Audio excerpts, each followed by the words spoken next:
우리 교회는 2달 동안 새벽과 큐티 본문으로 요한계시록의 말씀을 들었습니다.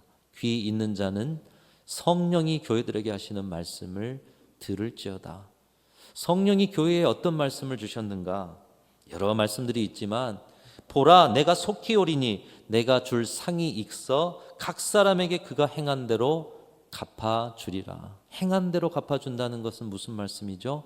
하나님 앞에 서는 날, 결산할 날이 올 것이라는 얘기입니다. 나는 알파와 오메가요 처음과 마지막이요 시작과 마침이라. 자기 두루마기를 빠른 자들은 복이 있나니 이는 그들이 생명나무에 나아가며 문들을 통하여 성에 들어갈 권세를 받으려 함이로다. 우리가 평생 주님 믿는다고 살아가지만 과연 우리가 새하늘과 새 땅, 새 예루살렘에 들어갈, 그 성에 들어갈 특권을 가진 자들인가? 주님은 우리의 인생과 신앙을 결산하신다는 것입니다. 그리고 오늘은 평생 충성봉사에 오신 분들의 수고를 감사하면서 원로장로 및 명예권사 추대식, 그리고 항존직 은퇴식을 하는 날입니다. 평생을 돌아보면서 우리 믿음의 선배들의 신앙과 인생을 결산하는 날, 우리 하나님께서 그들의 생애와 그들의 헌신을 기뻐 받아주시는 줄로 믿습니다. 그래서 오늘 이 마지막 주일에 어떤 말씀을 우리에게 하시는가, 한 방향성으로 주님이 말씀하고 계신다, 이런 생각이 들었습니다. 한 해의 마지막 시간과 또 매일 주시는 요한계시록의 말씀, 그리고 추대 은퇴식까지 하나님께서는 한 방향으로 말씀하시는데 인생과 신앙의 결산을 잘 준비하는 사람들이 되어라, 저와 여러분에게 말씀하고 계십니다. 하나님 앞에 서는 날 아름다운 결산을 하기 위한 지혜는 무엇인가? 특별히 오늘 마태복음 25장을 통해서 우리가 살펴보고자 합니다. 너무나도 여러분들이 자주 들으셨던 말씀이요, 내용을 다 아시는 이 달란트 비유를 통해 주님은 주님 앞에 서는 날 아름다운 인생의 결산을 어떻게 해야 할까를 가르치고 계십니다. 한 3가지로 정리해보면, 첫 번째로 아름다운 신앙과 인생의 결산은 하나님께서 내게 맡기신 일이 가장 적절하고 가장 완전한 일이라는 믿음으로부터 우리는 신앙과 인생의 아름다운 결산을 할 수 있게 된다는 것을 말씀하고 있습니다. 여러분이 살아가는 여러분의 가정과 생업의 자리가 여러분에게는 가장 적절하고 아름다운 자리인 줄로 믿습니다. 여러분이 예배와 여러분의 신앙생활하는 우리 순천중앙교회가 하나님이 여러분을 세우신 곳이라면 가장 적절하고 가장 아름답고 가장 충분한 여러분의 사역의 자리가 되는 줄로 믿습니다. 오늘 본문 14절에 또 어떤 사람이 타국에 갈 때에 그 종들을 불러 자기 소유를 맡김과 같으니, 이렇게 말씀하고 있습니다. 우리의 인생, 우리의 신앙에 목적을 두신 하나님께서는 우리에게 삶의 자리와 사역을 맡겨 주셨다는 것이죠. 그리고 19절에는 오랜 후에 그 종들의 주인이 돌아와 그들과 결산할세, 이렇게 말씀하고 있습니다. 맡긴 인생과 신앙과 직분에는 반드시 결산이 있다 말씀하고 있습니다. 이 자리 떠나면 그만이 아니라 여러분이 이 자리에서 살아가는 삶과 신앙과 사역에 결산할 날이 있다는 것이에요. 여러분의 가정을 떠나면 그만이 아니라 여러분의 가정생활 속에서, 직장생활 속에서 하나님이 맡기신 일들이 있는데 그 일들에 대한 결산할 날이 올 것이라고 말씀하고 있습니다. 주님은 그 결산을 통해서 주인의 즐거움에 참여할지 바깥 어둠에 쫓겨날지를 결정하신다고 말씀하고 있습니다. 그러면 어떻게 아름다운 결산을 할 수 있는가? 첫 번째로 그 힌트를 일을 맡기는 주인의 이 일 맡기는 원칙을 통해서 우리가 찾아볼 수가 있습니다. 오늘 15절을 보면은 주인이 종들에게 일을 맡겼습니다. 근데 어떻게 맡겼느냐? 각각 그 재능대로 주셨다라고 말씀하고 있습니다. 어떤 사람에게는 그 재능대로 5달란트를, 어떤 사람들은 그 재능대로 2달란트를, 어떤 사람은 재능대로 1달란트를.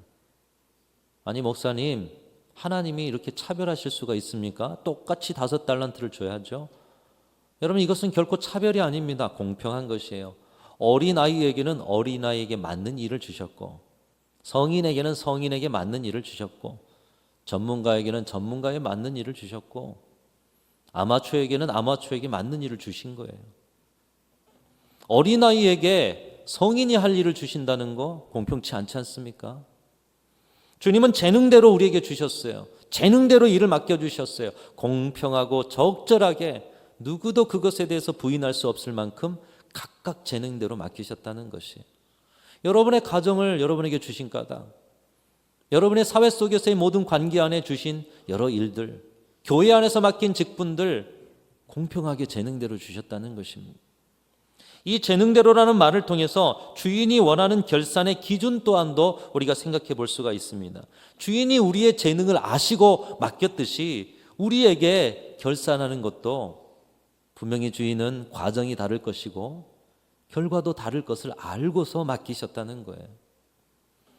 똑같은 결론만 요구하신 분이 아니라 과정도 결과도 이미 아시고 맡기셨다는 것이죠.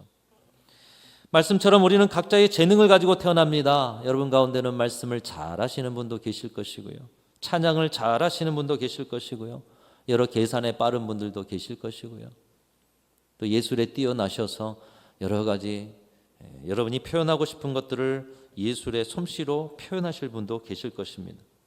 사람마다 저마다 나름의 재능이 있는데 하나님께서는 그 재능을 따라서 그 사람에 맞게 달란트를 맡겨주셨다는 것입니다.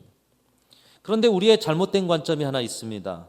각기 다른 재능을 한 가지 잣대로 판단하려는 경향이 있습니다. 특별히 우리나라 교육이 이것을 아주 심화시키고 있습니다. 여러분, 우리나라 교육에 결국에 또 이번 수능이 끝났지만 여러 가지 학생들을 평가하는 기준에서 중요한 과목 3가지가 있어요. 뭐가 있습니까? 국어, 영어, 수학. 요거 잘하면 공부 잘한다 그래요. 다른 과목은 별반 중요하게 여기지 않습니다. 그러다 보니 대부분의 사람들이 각각의 재능을 고려하기보다는 국영수 점수 좋으면 공부 잘하는 학생. 근데 이것이 인생에 그대로 대입하는 거예요. 여러분, 인생에 있어서도 국영수가 있어요. 많은 사람들이 재물에 충만하면, 명예가 높으면, 권력의 힘을 크게 가지면, 건강이 좋으면 점수 좋은 인생으로 바라보는 경향이 있습니다. 그렇지 않습니까? 여러분들도 세상에 성공한 사람들을 어떤 사람들로 봅니까? 인생의 국영수를 가지고 사람을 평가하고 판단하는 거예요. 그러나 여러분, 하나님께서는 모든 사람에게 그 사람에게 맞는 과목과 재능, 그리고 그에 대한 충분한 점수를 딸 수 있도록 인도하셨다는 거예요. 여러분, 어떻게 하나님께서 우리에게 가장 적절하고 충분하게 주셨다고 확신할 수가 있습니까? 시편 103편 14절 말씀은 말씀합니다. 이는 그가 우리의 체질을 아시며 우리가 단지 먼지뿐임을 기억하심이로다. 주님이 여러분의 체질을 아신대요. 저도 여러분의 체질을 모릅니다. 가까이 있는 우리의 가족들 체질도 때론 기억을 못해요. 근데 주님이 저와 여러분의 체질을 아시고 기질도 아시고 삶도 아시고 재능도 아시고 우리의 은사와 능력과 필요 모든 것을 아시기 때문에 각각의 사람들에게 적절한 사명과 사역을 그 일을 맡겨주셨다는 것이에요. 사랑하는 성도 여러분, 하나님께서 여러분을 누구보다도 잘 아심을 믿으십니까? 너무나도 잘 아셔서 여러분의 인생의 모든 길에 가장 필요적절한 일로 채우심을 여러분 믿으시기를 주님의 이름으로 축원합니다. 그 믿음이 없다면 오늘 예배와 우리의 앞으로의 삶 속에 하나님 의지한다는 것이 무엇이겠어요? 나를 아시는 하나님, 나의 필요를 아시는 하나님, 나의 재능을 아시는 하나님, 나의 체질까지도 아시는 하나님, 나의 앉고 일어섬을 아시고 머리털까지도 세심받으시고 나의 체질이 형성되기 이전에 신묘막측한 하나님의 손길로 나의 인생까지 지으신 하나님, 그 하나님께서 여러분의 인생을 아름답게 지어가기 위해서 신앙의 자리, 사역의 자리, 인생의 자리를 적절하게 주셨음을 믿으시는 우리 귀한 성도들이 되시기를 주님의 이름으로 축원합니다. 여러분, 오늘날의 시대에 많은 사람들이 가정에 대한 불평, 직장에 대한 불평, 교회에 대한 불평, 이 나라에 대한 불평이 가장 앞서요. 아무리 불평거리와 힘겨움이 있더라도 하나님이 이곳에 나를 세워주셨다는 믿음이 있다면 불평이 아니라 감사가 되어야 되겠죠. 거기에서부터 하나님이 기뻐하신 아름다운 결산이 시작되게 된다는 것입니다. 로마서 11장 29절 말씀이 말씀합니다. 여러분 가슴에 새기면서 짧은 구절 한번 같이 읽어보겠습니다. 시작. 하나님의 은사와 부르심에는 후회하심이 없느니라. 여러분, 하나님은 여러분을 불러 세운 그 자리에 여러분을 세우는 일에 있어서 결코 후회가 없이 완전하고 완벽하게 여러분에게 합당하고 적절한 자리에 여러분을 세워주신 줄로 믿습니다. 그 믿음으로 우리가 살아가야죠. 그 믿음이 있어야 감사가 있고요. 그 감사가 있어야 열정과 열망 속에 하나님의 일을 감당하며 주님 앞에 서는 날 아름다운 결산을 드릴 수 있지 않겠습니까? 여러분을 하나님이 부르시고 세우셨다면 그 자리가 너무 작아 보이고 때로는 그 자리가 여러분에게 안 맞아 보이고 때로는 무언가 잘못된 것 같은 여러분만의 생각이 있을지라도 때로 나를 왜 이 자리에 부르셨는지 알 수 없을 때까지라도 하나님께서는 후회함 없을 만큼 완전하고 적절한 자리에 나를 세우셨다는 믿음, 여러분 그 믿음을 가지고 여러분에게 맡긴 그 일을 끝까지 완주하실 수 있는 귀한 성도들이 되시기를 축복합니다. 또 아름다운 인생과 신앙의 결산은 맡겨진 그 일에 진정 어린 충성을 통해서 이루어질 수 있는 것입니다. 여러분이 맡은 일이라면 여러분께 맡기신 가정이요, 자녀요, 또 맡겨진 영혼이요, 맡겨진 교회요, 맡겨진 사명이라면 그곳에서 감당하는 일이 아주 작은 일일지라도 진심 어린 마음으로 감당하는 그런 충성이 여러분 가운데 있기를 간절히 소망합니다. 5달란트, 2달란트 받은 자가 와서 주인께 말합니다. 주인이요, 제가 5달란트 받았는데 5달란트를 또 남겼어요. 2달란트 받았는데 2달란트를 남겼어요. 주신 재능에 최선을 다해서 이렇게 열매 맺으니 너무 기쁜 마음으로 주인께 그렇게 고백을 하고 올려드립니다. 그럴 때 주인이 칭찬을 합니다. 22절 말씀, 저와 여러분에게도 주시는 칭찬으로 받으면서 같이 읽겠습니다. 시작. 그 주인이 이르되 잘하였도다 착하고 충성된 종아, 내가 적은 일에 충성하였음에 내가 많은 것을 내게 맡기리니 내 주인의 즐거움에 참여할지어다 하고, 주인이 지금 그들에게 어떤 칭찬을 하고 있습니까? 그래, 네가 어마어마한 대단한 일을 하였구나. 아니 어떻게 그 작은 것으로 엄청난 업적을 이뤘느냐, 이렇게 말씀하고 있지 않습니다. 둘 다 똑같이 말씀하고 있어요. 21절 23절에 똑같이 칭찬하고 계셔요. 네가 작은 일에 충성하였음에 내가 많은 것을 내게 맡기리니 내 주인의 즐거움에 참여할지어다. 우리 순천중앙교회 모든 성도들, 직분자들은 주인의 즐거움에 참여하는 그런 분들이 되시기를 축복합니다. 그런데 그 칭찬 이전에, 그를 이 주인의 즐거움에 초대하기 이전에 말씀하시는 것은 네가 작은 일에 충성하였다, 이렇게 말씀하고 있어요. 주인의 관심은 얼마나 많은 것을 남겼느냐, 얼마나 큰 일을 했느냐, 얼마나 성공적으로 했느냐가 아니라 작은 일을 어떻게 대했느냐, 주인의 관심이 바로 거기에 있습니다. 누가복음 16장 10절에도 이렇게 말씀하고 있습니다. 지극히 작은 것에 충성된 자는 큰 것에도 충성되고 지극히 작은 것에 불의한 자는 큰 것에도 불의하니라. 여러분, 작은 것에 충성한다는 것은 무엇일까요? 물론 충성이란 단어가 여러 일들에 성실하고 또 온전하게 감당하라고 열정적으로 감당해서 열매를 맺는 것이다. 우리의 보통 상식은 그렇습니다. 물론 충성이 그럴 것입니다만은 이 충성이라는 단어, 헬라어로 페이소라는 그런 단어입니다. 근데 이 단어의 어근이 믿음이라는 단어와 같다고 합니다. 믿음을 여러분 영어로 페이스라고 그러죠. 그래서 페이소, 이게 충성이라는 거예요. 비슷하지 않습니까? 믿음과 충성은 그 근본 뿌리가 같다라는 거예요. 믿음도 관계적인 용어예요. 충성도 관계적인 용어인 것이죠. 여러분, 그러면 믿음은 어떻게 생깁니까? 그러므로 믿음은 들음에서 나고 들음은 그리스도의 말씀으로 난다라고 로마서 말씀이 말씀하고 있지 않습니까? 그러니까 우리의 믿음이 말씀으로부터, 말씀은 누가 주신 거예요? 하나님으로부터. 결국 믿음은 하나님과의 관계, 그리고 그분이 주신 말씀이 지금 내게 있으면 그분이 내게 말씀하셨다는 마음을 가지고 그 작은 말씀 한마디라도 순종하려는 주인에 대한 태도, 바로 거기에 믿음이 있고 거기에 충성이 있는 것입니다. 충성은 자기 열심, 자기 과시, 자기 실적이 아닙니다. 충성하다가도 실적이 없을 수 있어요. 충성을 했는데 과실을 맺을 수도 있어요. 충성은 결과가 아니라 주인의 입에서 나온 말씀대로 살려고 하는 일관된 주인에 대한 삶의 태도인 것입니다. 주인이 있든지 없든지 주인의 말씀에 진실하고 정성을 다하며 살아가는 삶, 주인 앞에서 살아가는 삶, 줄여서 진실하고 정성된 삶, 줄여서 진정성이 있는 삶. 여러분, 주님이 여러분의 눈에 보이든 보이지 않든 여러분의 삶의 처지가 어떠하든지 간에 주님 앞에 진실과 정성의 진정성 있는 삶을 살아가시는 우리 성도들이 되실 수 있기를 주님의 이름으로 축원합니다. 여러분의 맡겨준 일이 작든 크든 진정 어린 그 마음으로 감당하는 우리 귀한 직분자들이 되시기를 축복합니다. 한 해를 마무리하면서 여러분의 한 해를 결산할 때에 혹시 여러분 주님이 맡겨준 일, 가정에서 일들이나 교회에서 일들이나 사회 속에서 일들 가운데 여러분의 감정, 여러분의 기분대로 충성한다 생각하지 않았습니까?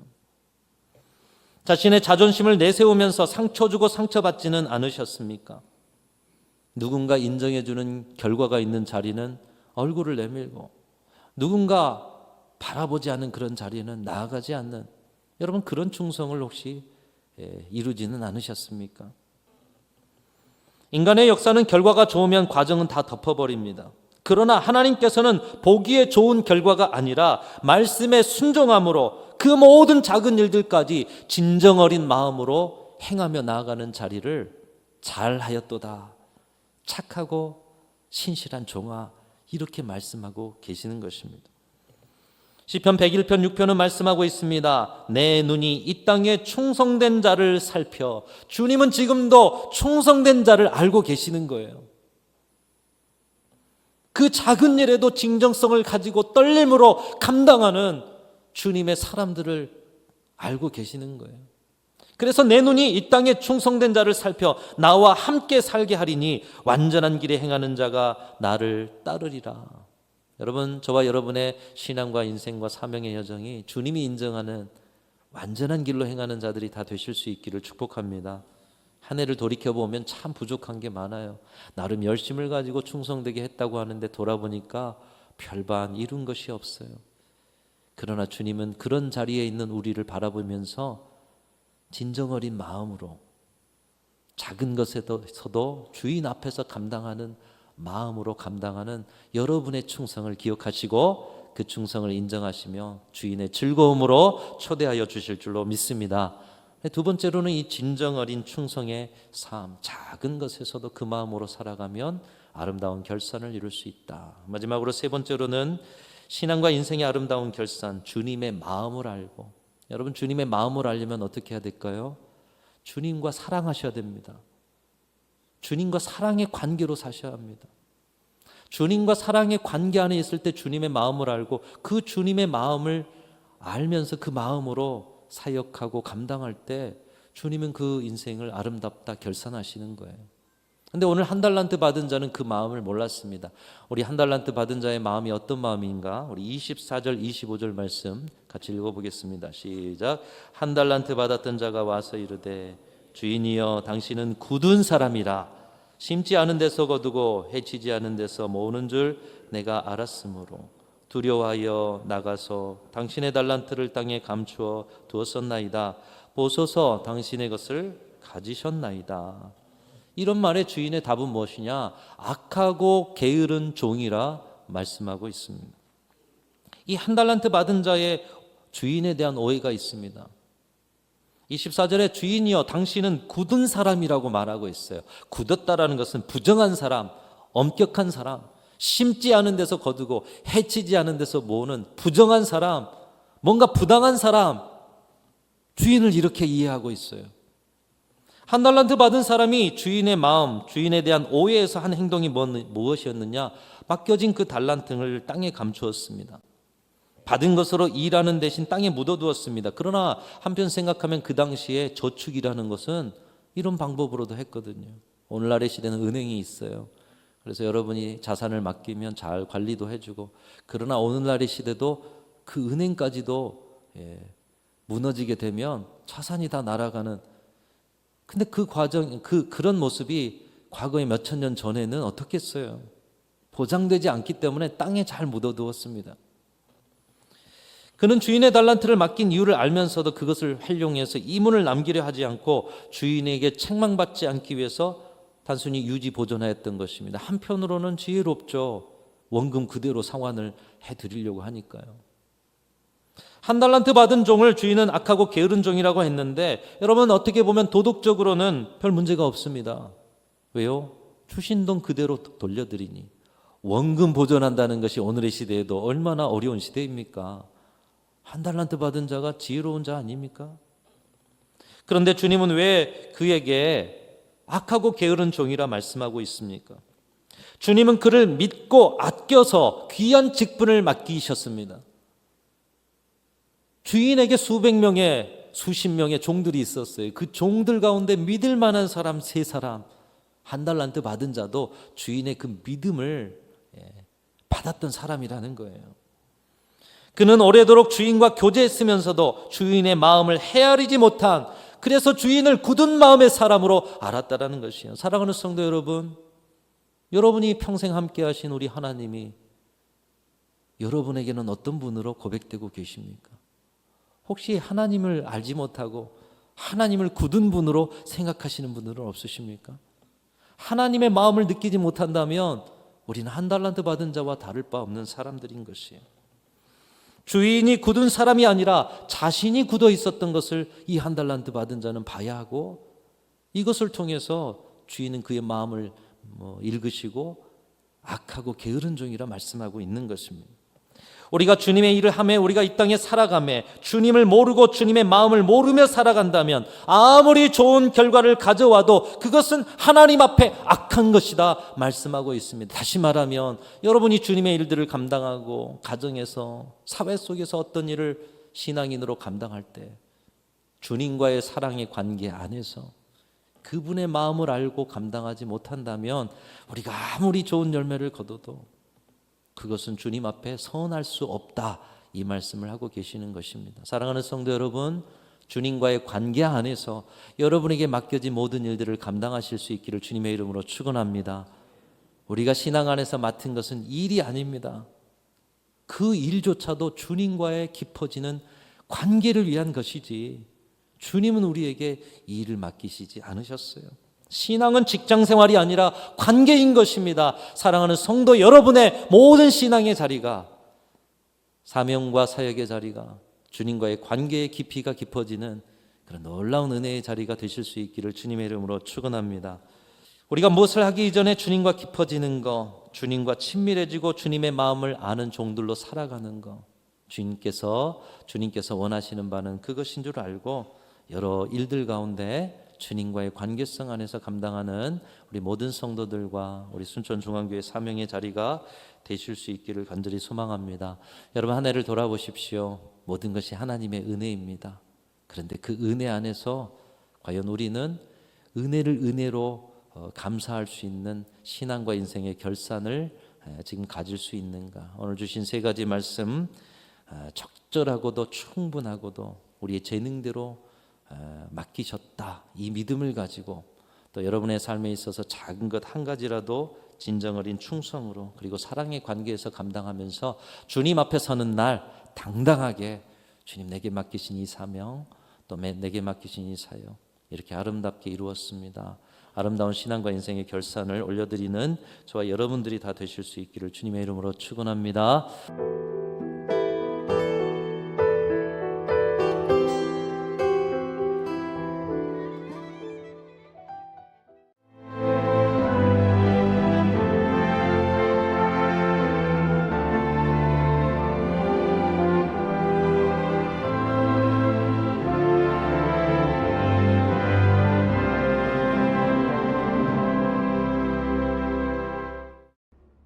철에는 판타지가 있다.